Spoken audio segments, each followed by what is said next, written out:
Most people want to feel better about who they are. They want to look in the mirror and feel proud. They want to get up in the morning with more energy, more focus, and more control over their lives. But the truth is, many don't know where to start. They try to make big changes all at once, and when they slip up, they give up. They believe something's wrong with them, when really, they just need a better way forward. Something honest, something doable, something that actually sticks. Improving yourself every day isn't about perfection. It's not about waking up and suddenly becoming someone else overnight. It's about showing up for yourself in small ways, consistently, intentionally, and even on the days you don't feel like it. It's about making choices that don't just feel good in the moment, but help you become stronger, calmer, and more confident over time. This process isn't glamorous. Most of it is quiet. Most of it happens when no one's watching. But it matters, because those tiny actions, done day after day, start to change how you feel, how you think, and how you carry yourself in the world.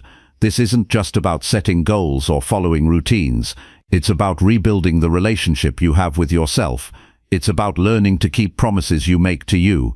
It's about training your mind to push through challenges, to let go of what's not working, and to build habits that give you more peace and power. Every part of this journey is possible. It doesn't matter where you're starting. What matters is that you take the next step and you keep going, one decision at a time. This script will walk you through that journey. 10 simple, clear actions you can take every day. Not theories, not fluff, just real, honest practices that if you stick with them will help you build a stronger version of yourself. One day at a time. No shortcuts, just real growth, step by step. You're capable of more than you think. Let's begin. Chapter 1. Start waking up early and take full control today. Morning light offers the first quiet promise of the day, and embracing it fully is the fastest way to reclaim ownership of life. Choosing to rise early is more than shifting an alarm clock. It is a declaration that personal priorities will not wait for crowded schedules, outside demands, or chance moods. The decision to meet dawn intentionally becomes a daily vote for self-direction, mental clarity, and disciplined progress. Many people treat mornings as a forced prelude to obligations, yet dawn can serve as a private workshop where character is built, goals are refined, and mental resilience is forged in silence. Claiming this time reshapes entire days. Once the habit forms, every sunrise turns into a quiet ally that strengthens focus and steadies resolve. The process begins the evening before. A consistent sleep schedule signals respect for physical limits and ensures the mind receives the rest required to function sharply at dawn. Create a ritual that guides the body toward rest without negotiation. Dim lights 1 hour before bed. Switch off digital screens that agitate the brain, and place the phone across the room where temptation cannot erode discipline. Reflect briefly on the wins of the day and list the most important task for morning.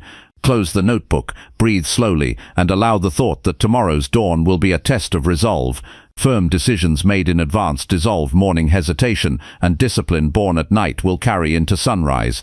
Wake-up time must feel non-negotiable. When the alarm sounds, treat it as the first promise of the day. Rising without debate trains the brain to identify as a person who follows through.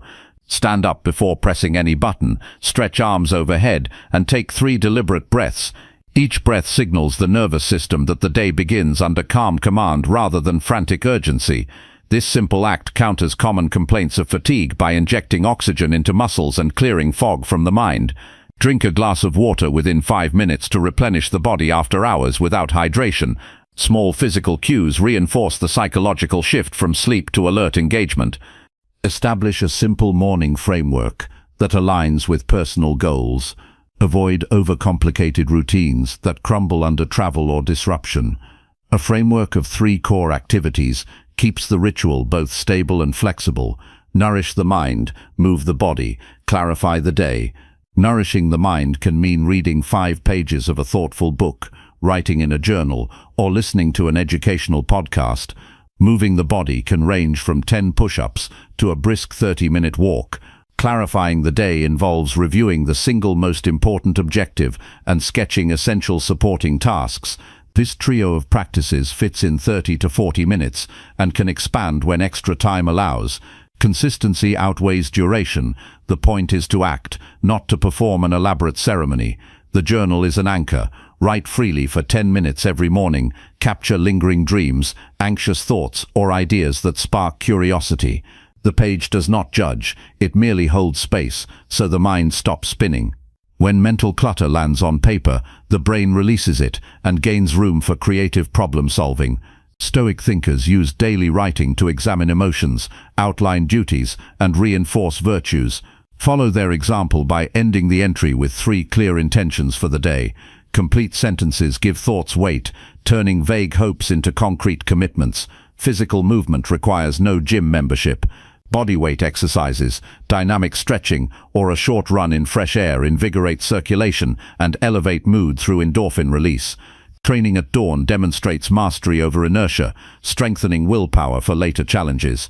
The session also serves as deliberate discomfort, an intentional choice to meet mild strain early rather than passively wait for stress. This mindset of chosen exertion transforms difficulties later in the day into manageable tasks rather than overwhelming surprises. Plan nutrition thoughtfully. Breaking a fast with balanced fuel stabilizes energy and prevents spikes that lead to mid-morning crashes. Simple options like oats with fruit, eggs with vegetables, or yogurt with nuts require minimal preparation and deliver sustained vitality. Avoid reaching for sugary convenience that jeopardizes cognitive sharpness. Treat mindful eating as an act of future self-respect. Nourishment given early keeps the brain calm and the body steady during demanding hours. These habits yield compounding returns. Rising early provides uninterrupted time free from external chatter, which sharpens concentration. It grants the luxury of proactive thinking before reactive communication floods in. Projects once postponed due to lack of time can move forward incrementally each morning. Reading 10 pages daily equals over 3,000 pages a year, the length of multiple substantial books. Writing 1 concise page per day captures a year of personal evolution. 10 minutes of exercise each dawn totals 60 hours annually, enough to reshape strength, flexibility, and posture. Small, consistent actions multiplied by time create powerful transformations. Real-world challenges will test consistency. Business travel may disrupt environment. Family responsibilities may shift sleep hours, and illness may sap momentum. Anticipate obstacles by designing fallback versions of the routine. If the hotel gym is closed, perform bodyweight circuits in a room corner. If caring for a child shortens sleep, reclaim even 15 minutes of quiet breathing and planning. Perfection is not the goal. Resilience is. Missing a morning is not failure, it is feedback. Observe what caused the break, adjust and return without self-criticism. Stoic discipline values steady effort over flawless execution. Address common objections with practical solutions. Those who claim to be night owls often guard late evening entertainment that overstimulates the brain and steals restful sleep. Replace late scrolling with reading or gentle stretching. Some argue early rising reduces total sleep, yet the objective is not less sleep, but better timed sleep. Shift bedtime earlier until waking early still delivers 7 to 8 hours of rest. Others fear initial fatigue. Expect a transition period of roughly 2 weeks. During this phase, prioritize hydration, sunlight exposure, and reduced caffeine after midday. The body adapts quickly when shown consistent signals. Use early hours to pursue passion projects before the world demands attention. Writing a book, learning a language, or building a side business becomes possible when the quiet segment of the day belongs solely to personal growth. Protect it fiercely by declining evening commitments that encroach upon sleep or morning vitality. Friends and colleagues will adjust when they witness newfound energy and results. Cultivate mental resilience through short meditations. Sit in stillness for 5 minutes, focusing on breath.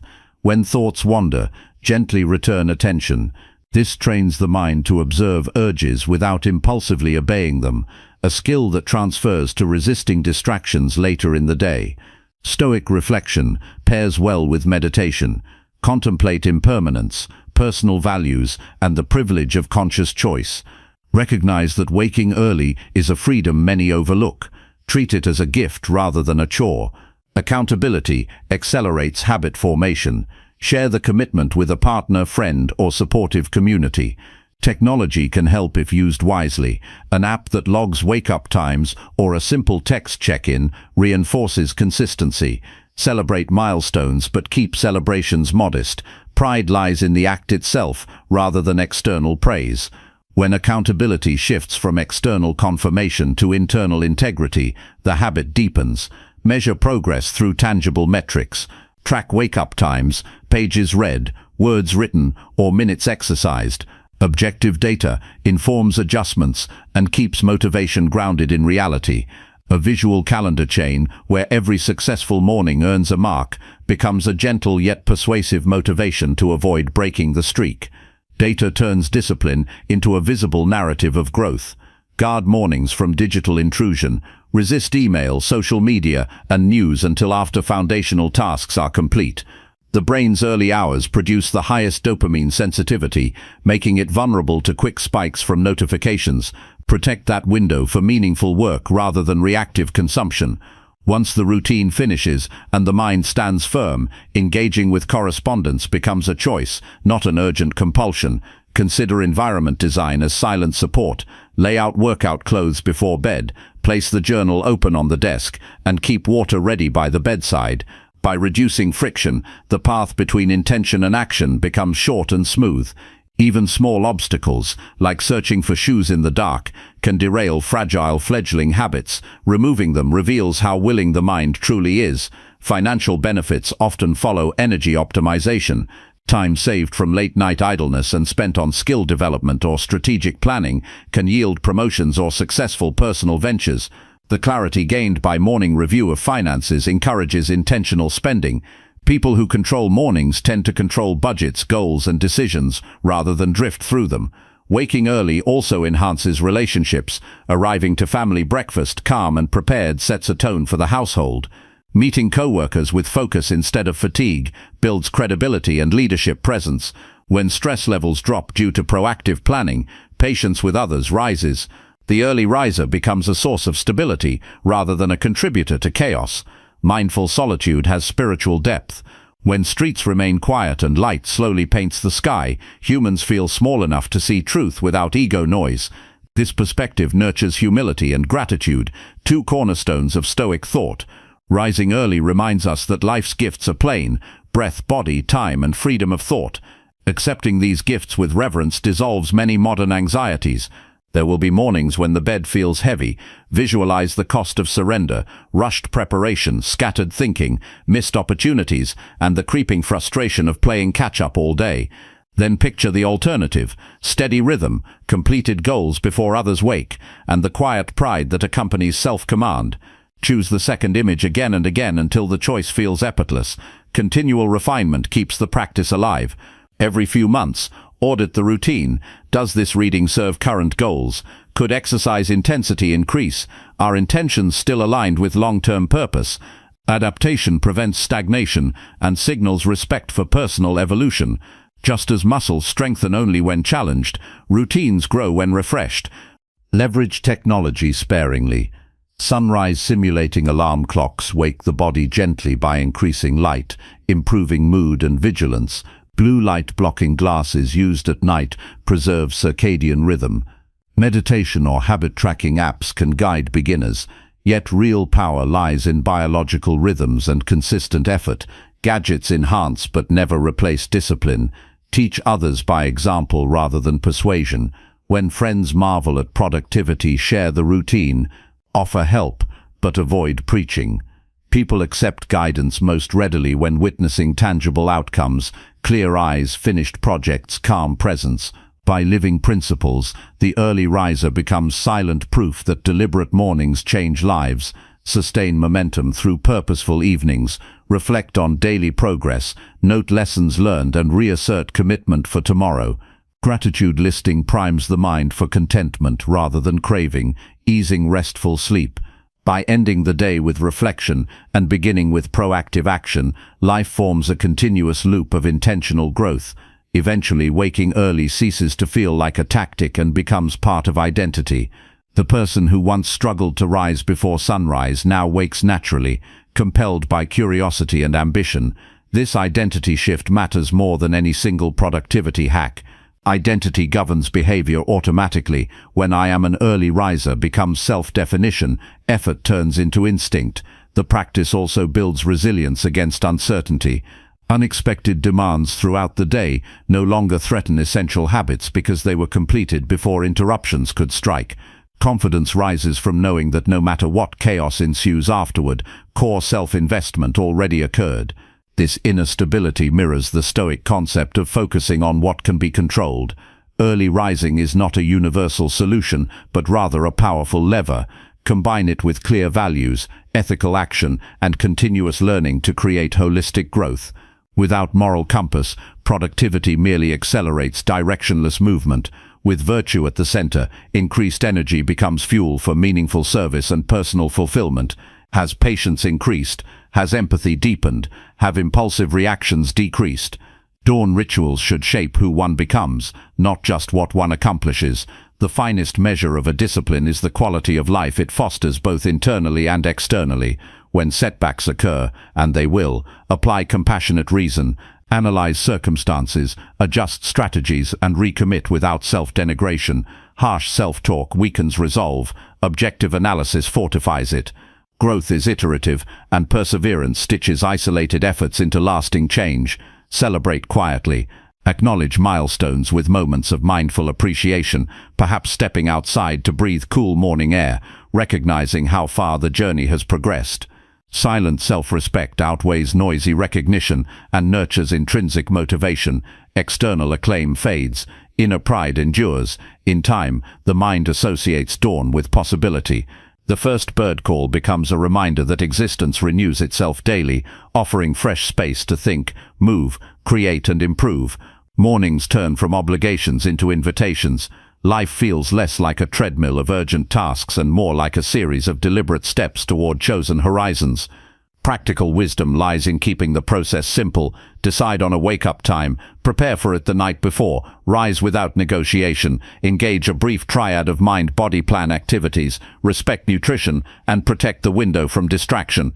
This discipline, repeated enough, builds autonomy, creativity, and resilience that permeate every waking hour. The first conscious moment of each day holds enormous power because it shapes perception of time, task, and self. Claim that moment and entire days unfold under guidance instead of drift. Rise calmly, act intentionally, and cultivate a presence of mind that cannot be purchased or faked. This is the quiet victory of waking early. It proves that freedom still exists, not in grand gestures, but in the simple choice to open eyes before the world demands them. Embrace tomorrow's dawn with steady breath, firm footing, and clear intent. Step into morning light as an ally of purpose, ready to build, learn, and serve. Each sunrise offers a fresh stage. Approach it with gratitude, discipline, and the unshakable conviction that incremental mastery of the self is the surest path to a life of meaning and strength. Chapter 2. Build one small habit that strengthens your self-discipline. Your mind is full every day. Thoughts race, emotions build, and questions come up without answers. You carry them around all day long. Some are helpful, some are heavy, some you can't explain but still feel deeply. Most people never stop to sort through any of it. They move from task to task, moment to moment, always reacting, rarely reflecting. That creates noise, inner noise that clouds judgment, fuels stress, and makes it hard to think clearly. If you want clarity, you must make space for it. Writing is how you do that. Writing your thoughts each day is not about creating perfect sentences. It's about showing up with honesty. It's about putting your mind on paper so you can see what's really there, instead of carrying it all in silence. When you write your thoughts every day, you give shape to what feels vague. You make the invisible visible. You allow the deeper parts of your thinking to rise to the surface, where they can be seen and understood. It's not about being a writer. It's about being someone who wants to understand themselves fully. You are not here to perform or impress. You're here to observe, uncover, and train your mind to work with clarity instead of confusion. That takes courage, not talent. The courage to sit down, face what you think, and let it come out without filters. Most people avoid this practice because they are afraid of what they'll find. They don't want to confront their own fears, doubts, or disappointments, so they stay distracted. They keep their hands busy and their minds foggy.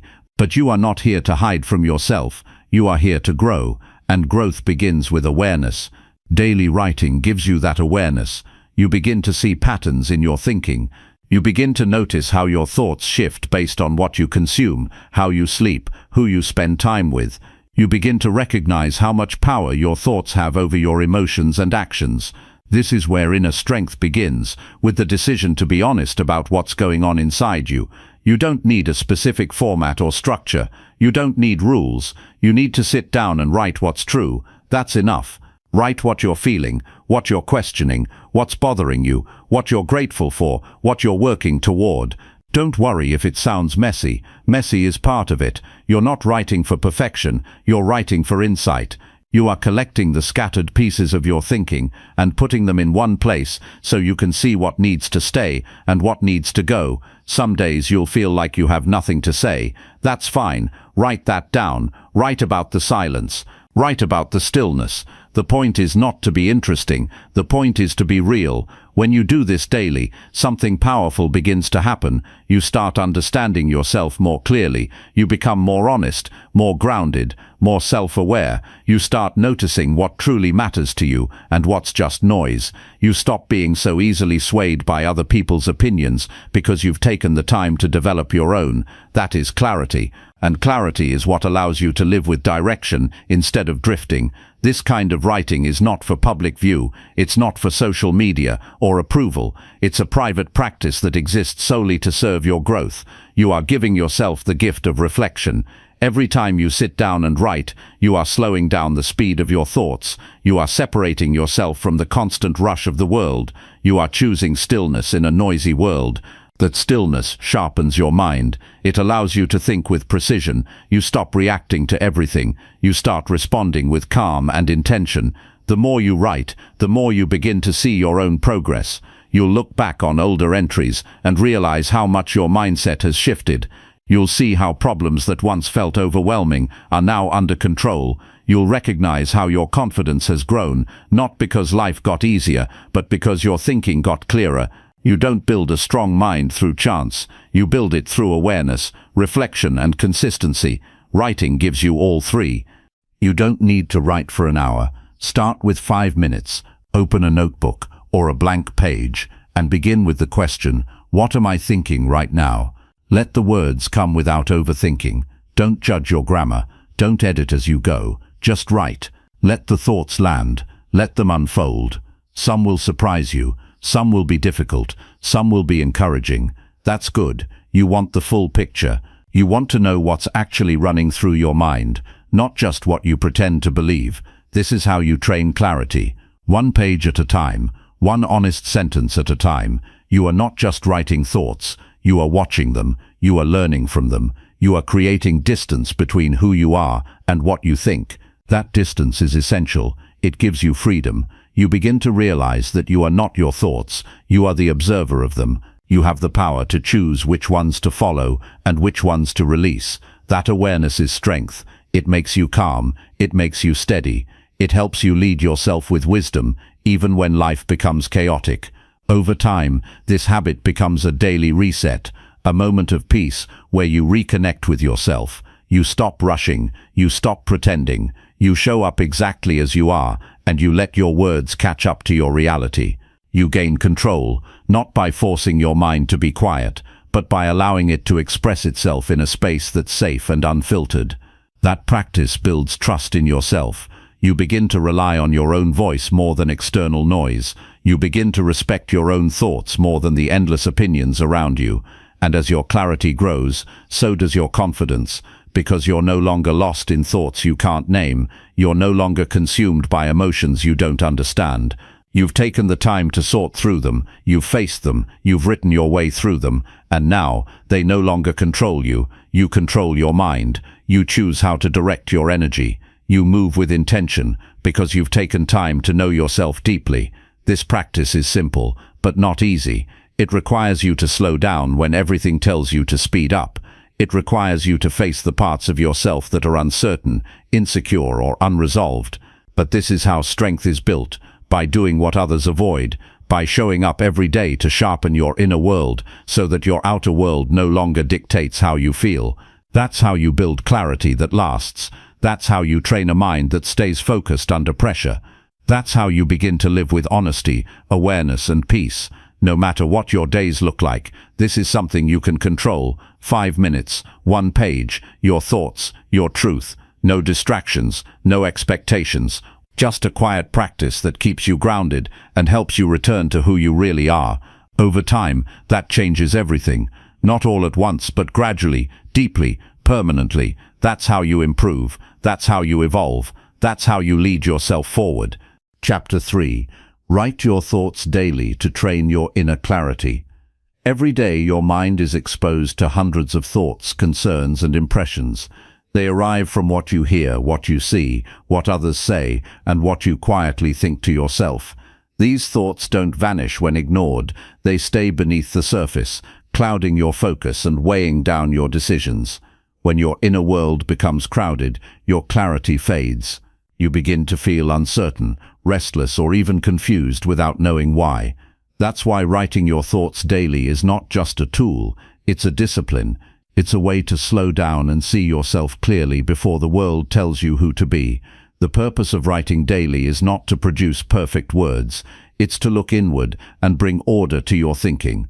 You begin by noticing what's already there, concerns you haven't acknowledged, questions you haven't answered, and ideas you haven't explored. Writing is a method of translating mental clutter into structured understanding. It doesn't require you to be skilled or artistic. It only requires honesty and consistency. Each time you write, you collect your scattered thoughts and examine them with calm attention.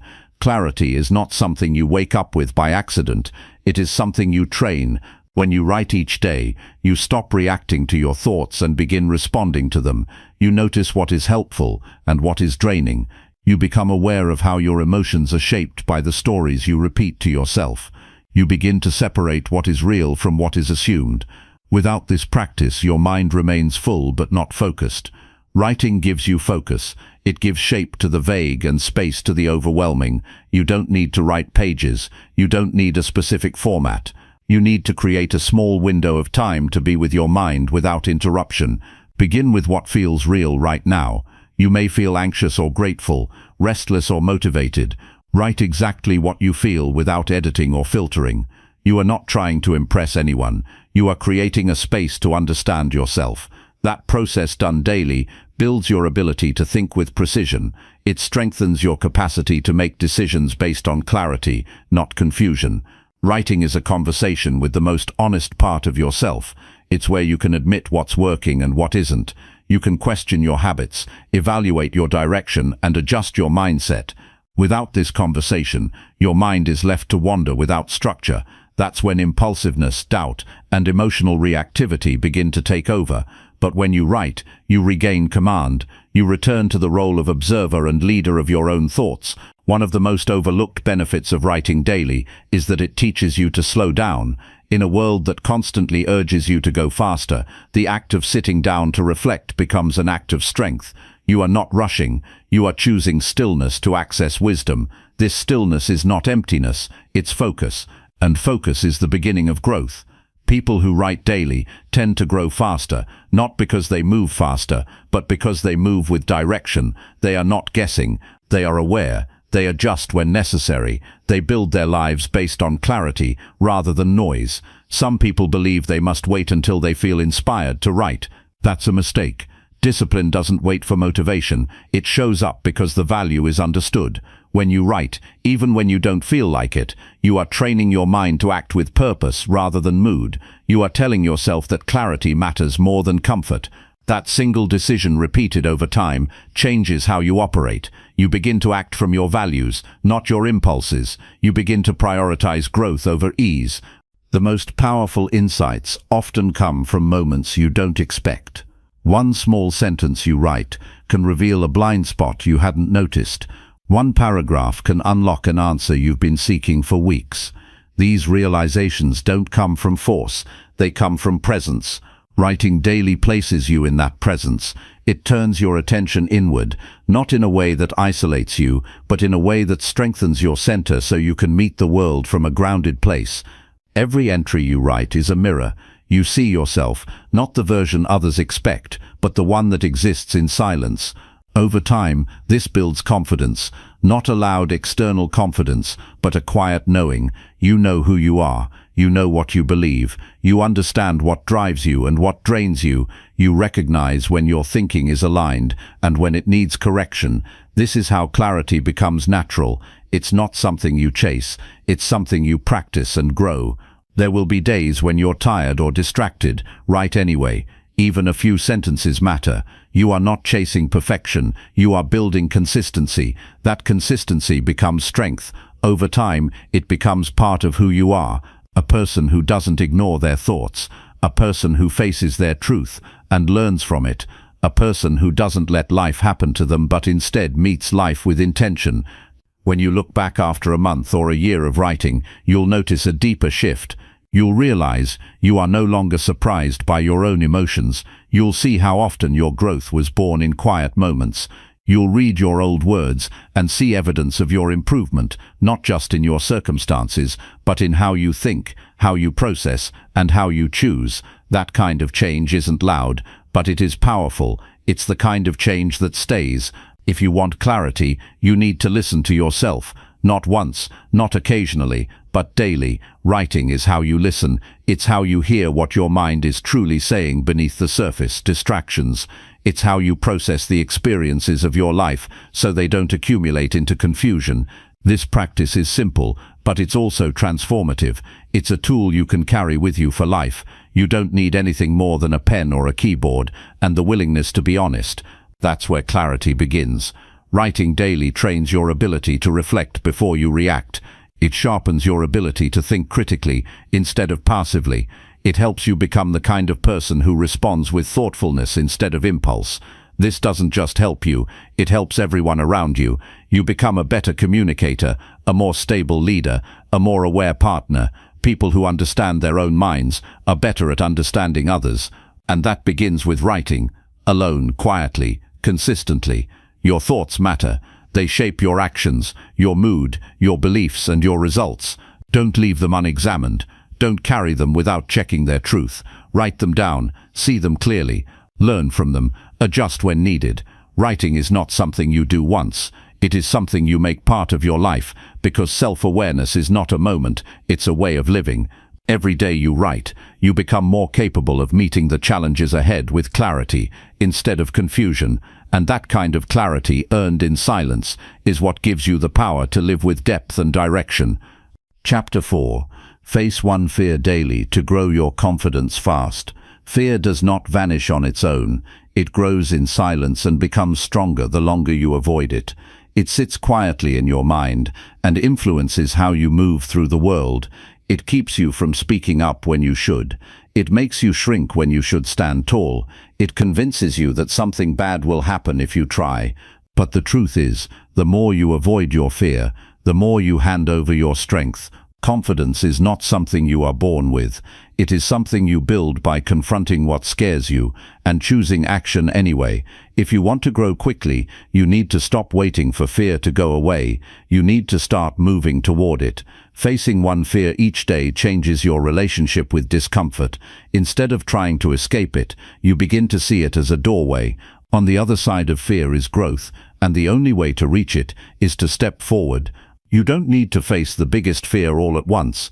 You need to build the habit of taking small, intentional steps in the direction that makes you nervous. That moment when your heart beats faster, when your voice shakes, when your hands sweat, that is the moment where transformation begins. You either retreat and repeat the same cycle again, or you move forward and strengthen your inner foundation. Confidence is not loud. It's not about pretending to be fearless. It's about knowing that you can face what makes you uncomfortable and keep going. When you practice this daily, your mind learns that fear is not final. It's just a feeling, and feelings pass when you act with courage. The people who seem the most confident are not the ones without fear. They are the ones who have trained themselves to act in spite of it. You become strong, not because you never doubt, but because you stop letting fear make your choices for you. The fears that control you are often small on the surface, but powerful in effect. It might be the fear of being judged, the fear of failing, the fear of being misunderstood, or the fear of starting something new. These fears are common, but they are not harmless. They hold you back from opportunities, silence your potential, and convince you that staying safe is better than becoming strong. But staying safe keeps your life small, it keeps your spirit quiet, and over time it drains your confidence. You begin to think you're not capable, not because it's true, but because you haven't tested it. To grow confidence fast, you need daily proof that you can act even when afraid. You don't need a big plan, you need a moment of courage. Each day identify one small fear that has been lingering in your mind. Maybe it's making a difficult phone call, maybe it's saying what you truly think, maybe it's applying for something even if you don't feel ready. Choose one and take action. It's not about the outcome, it's about the decision to face it. That decision trains your identity. It tells your brain, I can handle this, I am not fragile, I don't back down from life. You don't have to feel brave to act bravely. The action itself creates the courage. Each time you take a step into fear, you send a message to yourself that you trust your ability to adapt, even if it's uncomfortable. That message builds self-respect. And self-respect builds real, lasting confidence.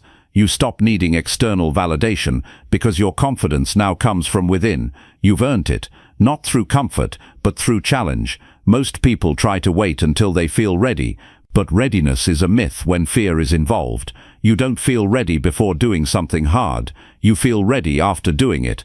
That's when your body learns it didn't break. That's when your mind understands it can survive tension. You stop waiting. You start choosing. One decision, one challenge, one fear at a time. This is how confidence is built, like a muscle, through repetition and effort, not luck or talent. You will never fully eliminate fear, but that's not the goal. The goal is to stop letting it drive your decisions. You can feel fear and still act with wisdom. You can feel discomfort and still speak your truth. You can feel doubt and still walk forward. The people who succeed in life are not the ones with perfect control over their emotions. They are the ones who know which emotions to listen to and which ones to rise above. Fear doesn't deserve control unless it's protecting you from real harm. Most of the time it's just protecting you from imagined discomfort, and growth always requires a bit of discomfort. When you face your fears, something shifts in your mind. You start to see challenges as invitations instead of threats. You develop a sense of inner power. You begin to notice that you can handle more than you thought. This is not about recklessness. It's about choosing progress over paralysis. When you do this consistently, you change how you see yourself. You no longer see someone who hides or avoids. You see someone who acts with courage, even when it's inconvenient. Fear becomes smaller each time you face it. Confidence becomes stronger each time you act. There is no magic. There is no shortcut. There is only action. Quiet, steady, committed action. It might feel awkward. It might feel scary. But those feelings are not signs to stop. They are signs you're stretching. And stretching is how people grow. Some fears take longer to dissolve. That's okay. The point is not to eliminate every fear immediately. The point is to teach yourself that you don't retreat. You move forward, even if it's just 1 inch at a time. You keep choosing courage, not comfort. Over time, this becomes part of who you are. You stop shrinking. You stop making excuses. You become the kind of person who shows up fully, even when it's easier to stay hidden. This way of living builds a powerful kind of trust in yourself. When you can count on your own courage, you stop depending on the world to be easy. You stop waiting for permission. You stop fearing rejection. You carry your strength with you, and people feel it.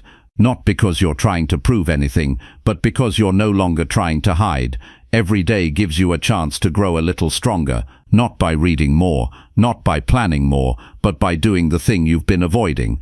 The more often you face what scares you, the more natural it becomes. You stop making fear the enemy. You make it the signal that you are close to something important, something worth reaching for, something that can shape who you become. You don't need to be perfect. You need to be consistent. You don't need to be fearless. You need to be willing. You don't need to win every time. You need to try every time. These are the actions that build real, unshakable confidence.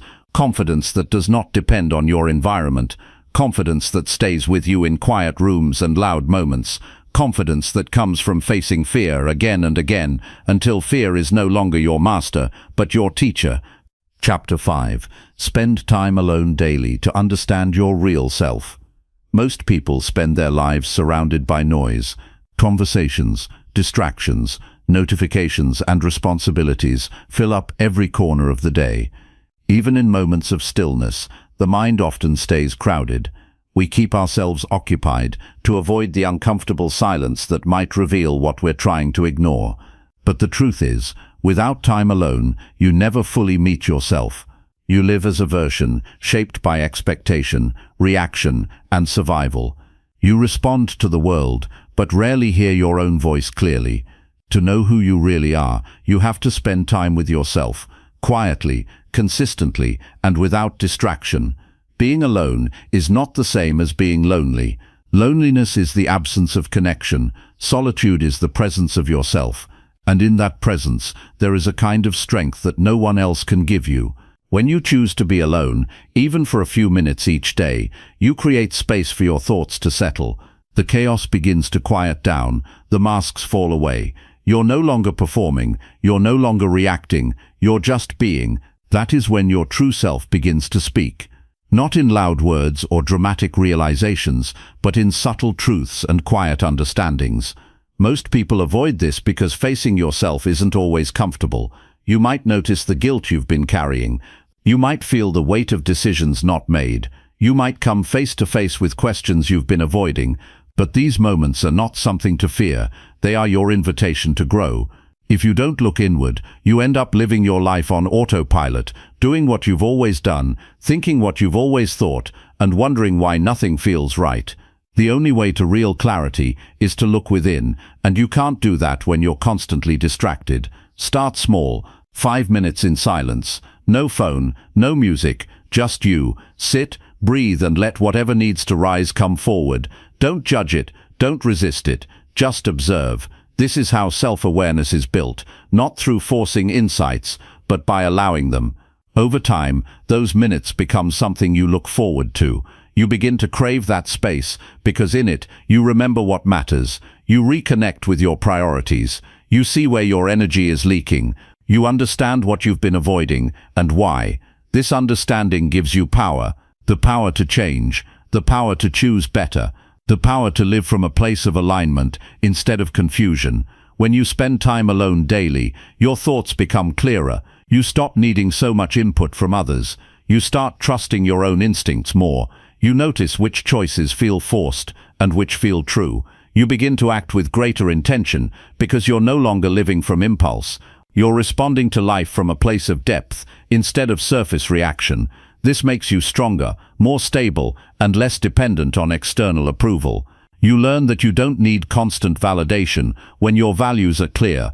You don't need to chase opinions when your direction is rooted in self-understanding. It is in solitude that you become your own teacher.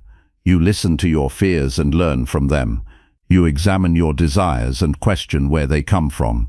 You confront your weaknesses not to shame yourself, but to grow beyond them. There is a calm wisdom that develops when you practice being alone with yourself. You realize that everything you've been chasing, peace, strength, clarity, was never outside of you. It was waiting beneath the noise, beneath the distractions, beneath the busy routines. All you had to do was make space for it to be seen. Spending time alone each day also sharpens your focus. Without the pull of constant interaction, your mind becomes more disciplined. You stop wasting so much energy on trivial things. You stop getting pulled into other people's drama. You notice where your time is going, and you take it back. You simplify.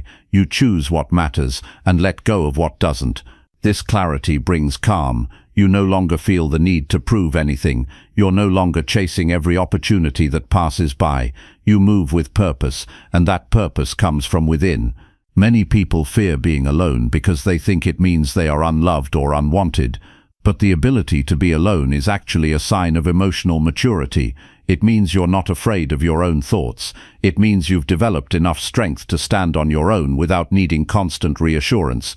And from that strength comes better relationships. You no longer depend on others to complete you. You connect from fullness, not emptiness. You give without needing to receive. You love without losing yourself. This creates healthier bonds and deeper trust because you are bringing your true self into every interaction, not a version shaped by fear. The more time you spend alone, the more comfortable you become with your own company. You begin to enjoy it. You look forward to it. It becomes your time to reflect, to think, to plan, to just be. And in that being, you discover layers of yourself that you never knew were there. Talents, ideas, dreams, pain, everything you've stored inside begins to surface. You make peace with your past. You stop running from yourself. You begin to heal, not because you're forcing it, but because you're finally paying attention.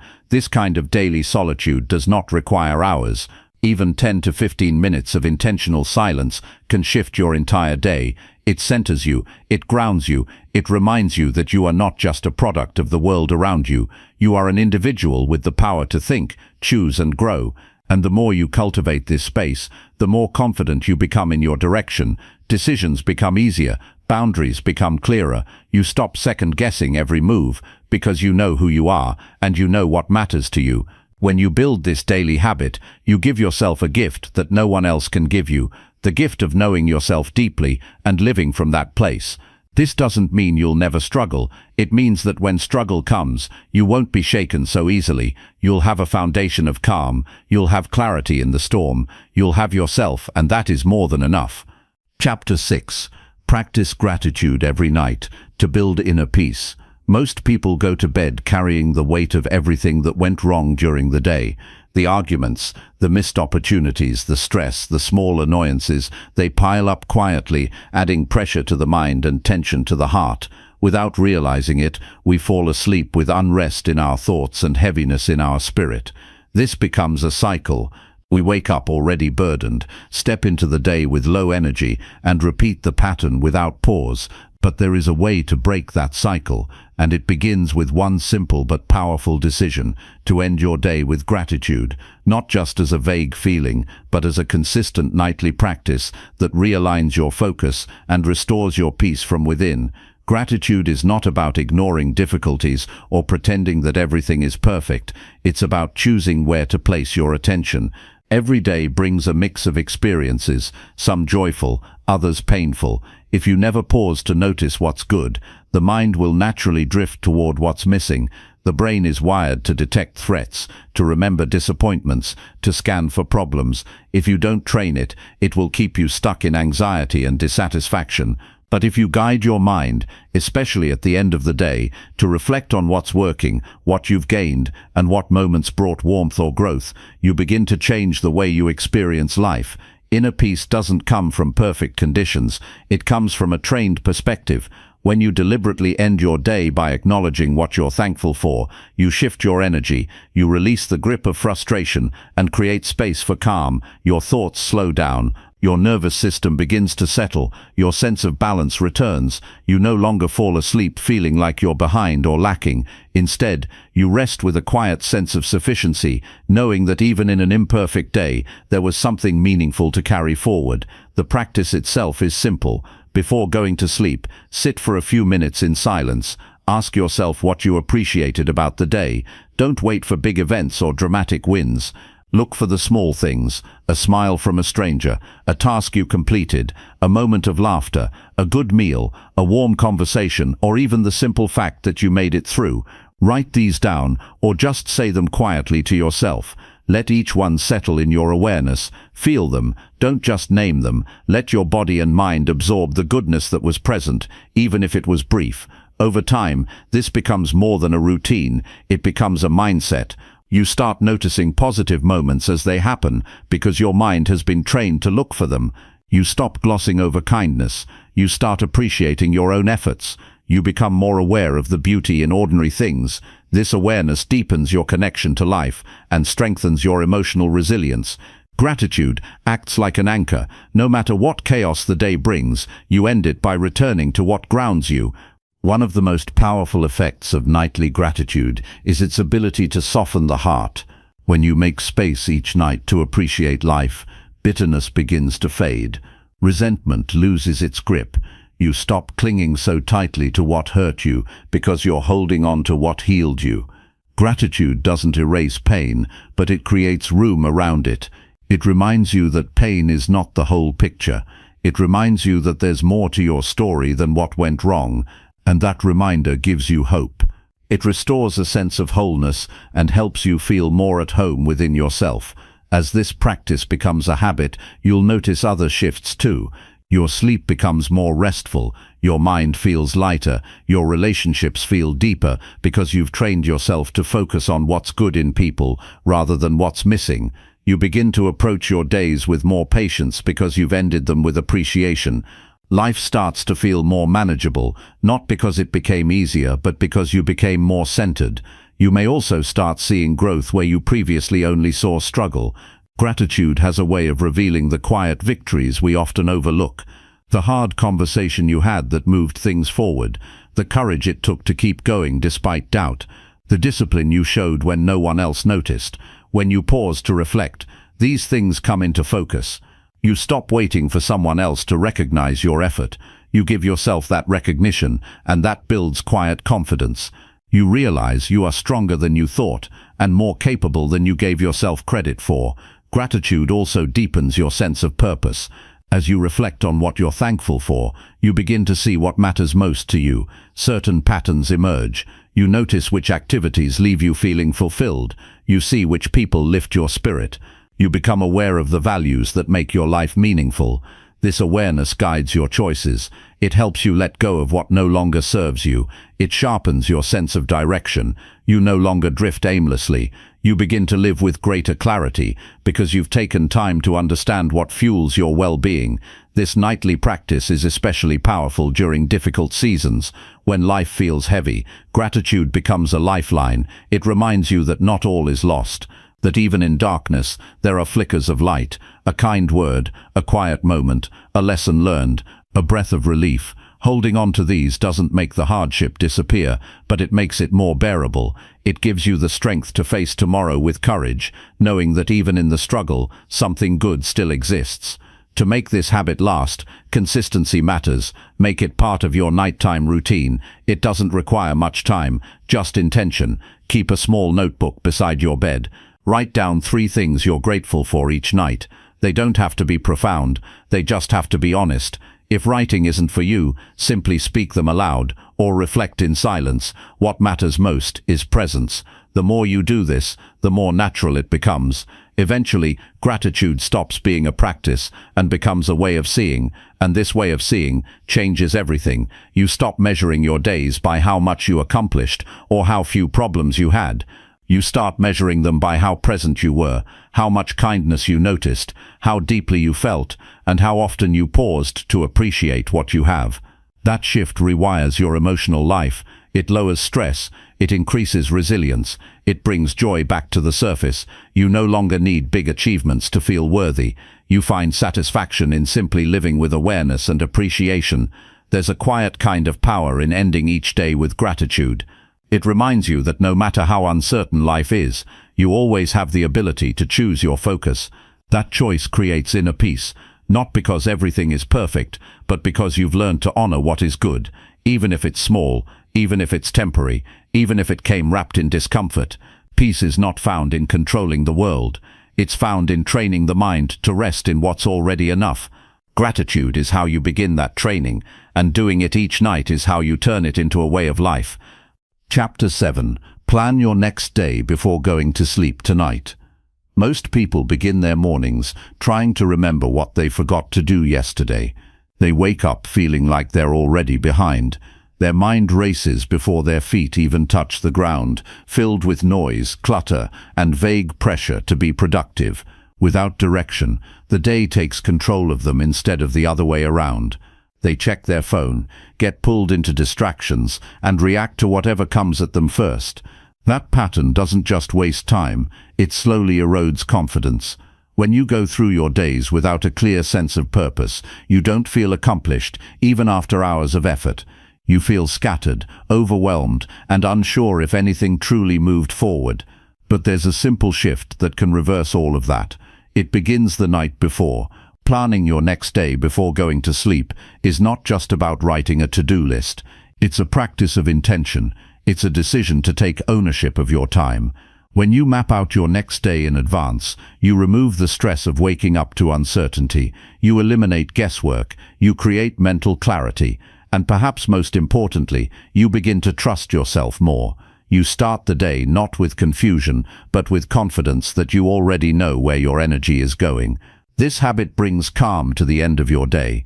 Instead of going to bed with a brain full of loose ends and unfinished thoughts, you unload those thoughts into a clear structure. You don't lie awake trying to remember what needs doing. You don't mentally rehearse tasks or replay your schedule on repeat. You give your mind permission to rest, knowing that tomorrow already has a plan, and that rest isn't just physical, it's mental. You begin to sleep with more peace because you're not carrying tomorrow's weight on your shoulders. The most effective plans are not crammed with everything possible. They are focused. They reflect what matters most. Each night ask yourself, what are the top 3 things I need to complete tomorrow that will genuinely move my life forward? This simple question creates clarity. It forces you to prioritize instead of reacting. It challenges you to be intentional instead of busy. You're not filling your day with noise. You're choosing what deserves your time, your focus, and your effort. Over time, this nightly planning shapes the way you approach everything. You become more deliberate. You stop wasting energy on decisions that could have been made in advance. You don't need to spend your morning figuring out what to do. You already know. You just wake up and act. That momentum carries you forward. You get into flow faster. You handle challenges more smoothly. You make better choices because your direction is already set. Even small routines, when planned ahead, become powerful. Deciding what time you'll wake up, what you'll eat, what you'll wear, or what you'll work on first. All of these reduce friction. They remove uncertainty. They simplify your day before it even begins, and that simplicity protects your energy. You no longer leak attention on avoidable decisions. You save it for the tasks and people that actually matter. This nightly habit also protects your long-term vision. When you plan your day in advance, you can align it with your bigger goals. You're not just reacting to urgency, you're making space for what's important. You give time to your personal growth, your health, your creativity, your relationships. You ensure that each day has something in it that strengthens you. This doesn't happen by accident, it happens by design.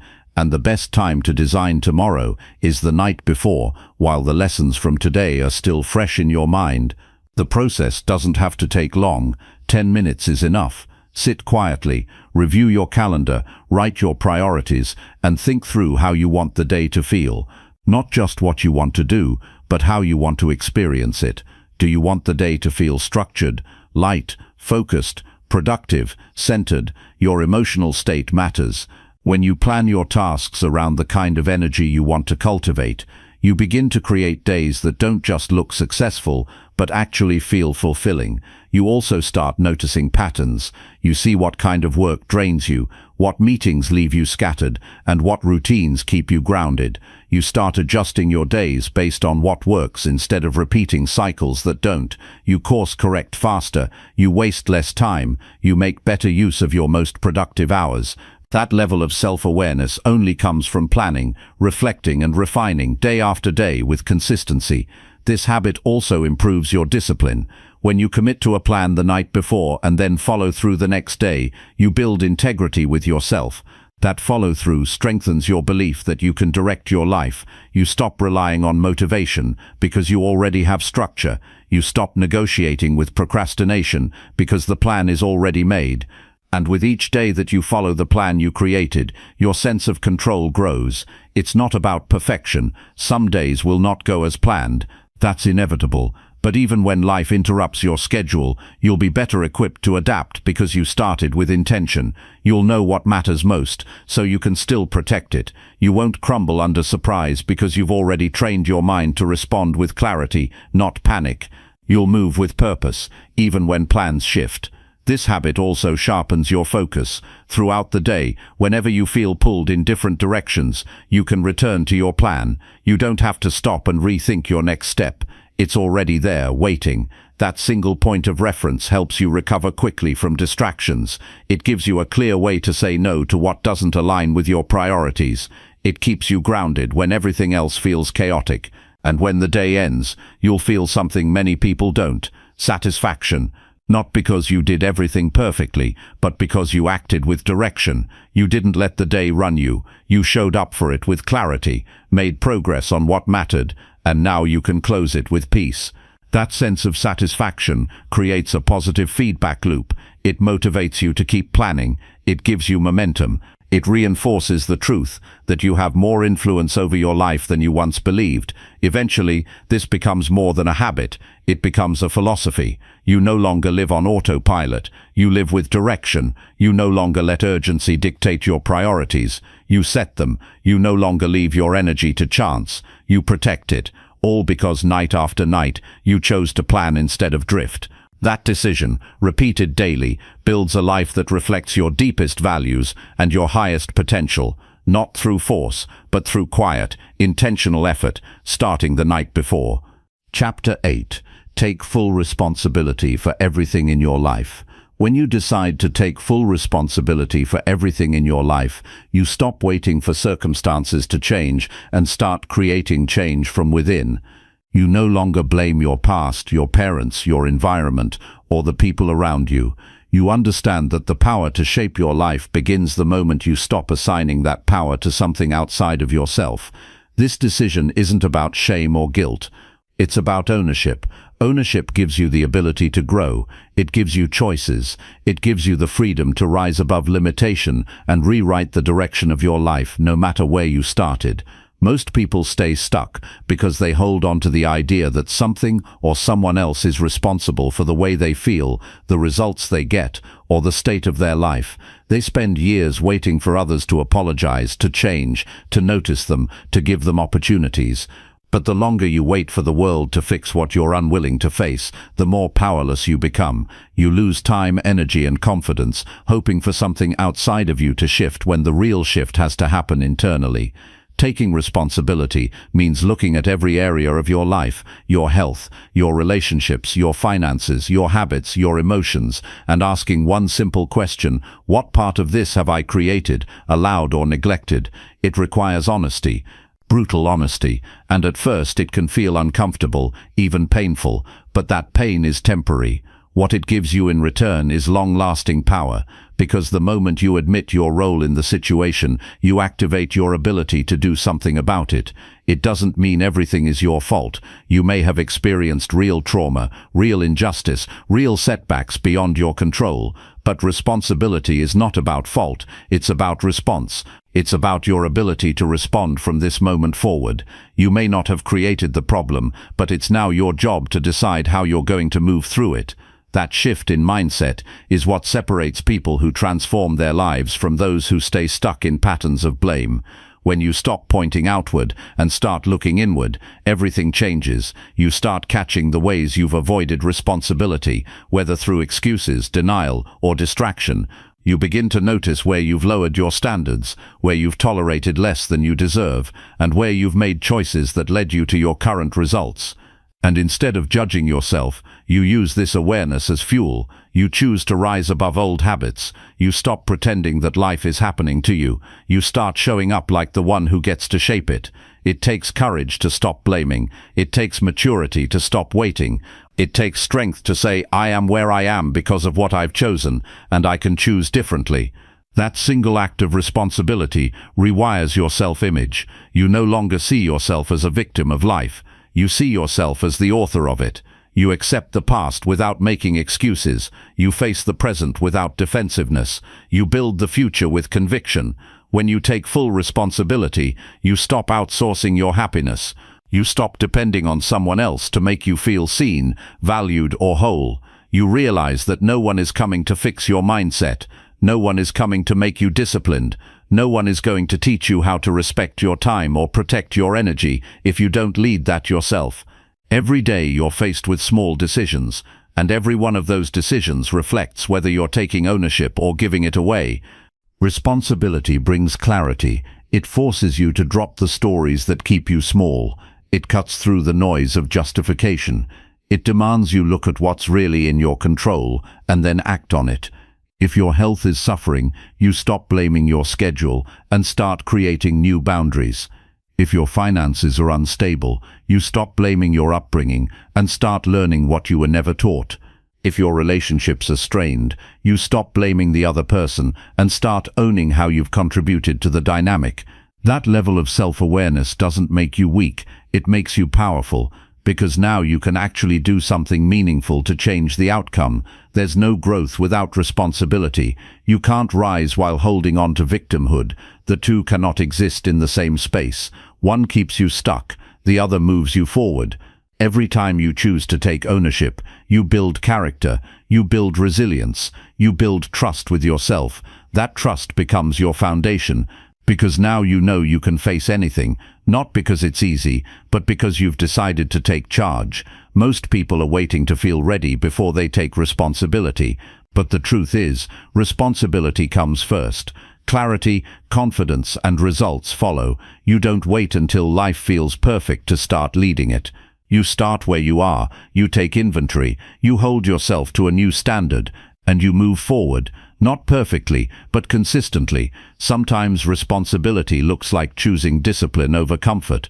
Sometimes it means having hard conversations with yourself. Sometimes it means making changes you've avoided for years. But every act of ownership strengthens your inner leadership. You stop waiting for a rescue. You stop making excuses. You start deciding every day that your future is not a matter of chance, it's a matter of choice. Responsibility is the seed of personal freedom. When you embrace it, you stop negotiating with your own potential. You stop entertaining the version of you that hides from effort, avoids discomfort, and stays small. You stop living in reaction. You start living on purpose. You create habits that support your vision. You surround yourself with people who reflect your values. You make decisions that match your highest self, not your old fears. And yes, it's uncomfortable at first, but discomfort is not your enemy. It's the price of transformation.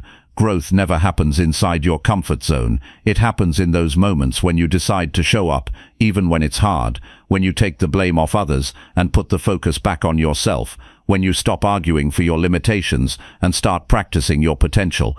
Eventually, responsibility becomes a way of being. You don't need to force it. It becomes natural. You own your wins without arrogance and your failures without shame. You stop hiding from the truth because you know it sets you free. You build a life that reflects your choices, not your excuses, and that life becomes deeply satisfying, not because it's easy, but because it's real. It's earned. It's built from integrity, one responsible decision at a time. So wherever you are today, begin there. Don't wait for approval. Don't wait for the right conditions. Look around at your life and decide, from this moment forward, I take full responsibility for my habits, for my mindset, for my direction, for how I treat myself and others, for what I allow and what I expect, for how I respond to challenge and how I handle opportunity. And when you make that decision, consistently, without compromise, you become unstoppable. Chapter 9. Speak with honesty, even when it feels uncomfortable. Honest speech is one of the most powerful acts of self-respect. It shows that you are willing to live in alignment with your inner truth, even when silence might feel safer or easier. It's not about being rude, reckless, or harsh. It's about choosing to be real. When you begin to speak with honesty, especially in the moments that make your voice shake, you stop hiding parts of who you are. You stop filtering yourself to keep the peace on the outside while losing it on the inside. You begin to treat your voice as something that matters, not something to be edited for the comfort of others. People often avoid speaking honesty because they fear the discomfort it might create. They worry that the truth will hurt someone, start conflict, or invite rejection. So they bite their tongue, they soften what they feel, they pretend they're fine when they're not. But what feels like safety is actually self-abandonment. Every time you silence your truth, you lose connection with yourself. You begin to live a version of your life that doesn't fully reflect what you think, need, or believe. Over time, this gap between your inner reality and your outer expression erodes your self-trust. Speaking honestly is how you close that gap. It's how you reclaim your power, one conversation at a time. It doesn't mean you speak impulsively or without care. It means you value authenticity over approval. It means you give yourself permission to tell the truth, even if it disrupts an illusion of harmony. Because real peace is not the absence of tension, it's the presence of honesty. And often the most respectful thing you can do is to be truthful. When you start speaking honestly, you make space for deeper relationships. Surface-level connection can only go so far. When you share how you truly feel, what you really believe, and what you genuinely want, you allow people to connect with who you are, not just who you pretend to be. This requires courage. It means being vulnerable. It means facing the possibility that some people won't agree, understand, or stay. But that's not rejection, it's clarity, and clarity always moves you forward. Honesty is also a mirror. It reveals not just what you think about others, but what you've been tolerating within yourself. Speaking the truth out loud forces you to confront your own values. It highlights where you've compromised too much. It shows you the areas where you've stayed silent to avoid change. When you start expressing what's real, you also start hearing your own voice more clearly. That inner voice gets stronger every time you choose to honor it. The habit of honest speech must be built slowly. It begins in the small moments, saying no when you mean no, saying yes only when you mean it, asking for what you need without guilt, admitting when you're hurt instead of pretending you're fine. These aren't grand gestures, but they create a powerful shift in your identity. You stop being the person who avoids discomfort at all costs. You become someone who can stand in the truth without being shaken by it. There will be times when your honesty makes others uncomfortable. There will be moments when you feel exposed, misunderstood, or even criticized for speaking openly. But the discomfort of truth is far more liberating than the comfort of pretending. Lies feel heavy. Silence can suffocate. Truth, though difficult at times, always leads to a lighter life. It clears the air, it breaks the cycle of assumption and resentment. It opens the door to real communication. You also begin to develop emotional resilience. When you tell the truth, you face the reactions it brings, and in doing so, you build your capacity to hold space for disagreement, for tension, for feedback. You stop needing everyone to agree with you. You stop shrinking to fit their expectations. You begin to see that your worth is not dependent on others' comfort with your truth. It stands on its own. Speaking honestly also deepens your integrity. It means your words match your thoughts, your actions reflect your beliefs, and your presence becomes trustworthy. People may not always like what you say, but they will come to respect that you mean it, and that respect often opens doors that dishonesty never could. You'll find that the more honest you are, the less energy you spend pretending. You stop rehearsing conversations in your head. You stop avoiding certain people. You stop overthinking every sentence. Your life becomes simpler because it becomes real. You can start this practice quietly. You don't need to make announcements. Begin by telling yourself the truth first. Where are you pretending? What are you afraid to say? Who are you trying to protect by staying silent? And what is the cost of that protection? Then take one step at a time. Say what's real in a kind, grounded, direct way. Speak with compassion, not aggression.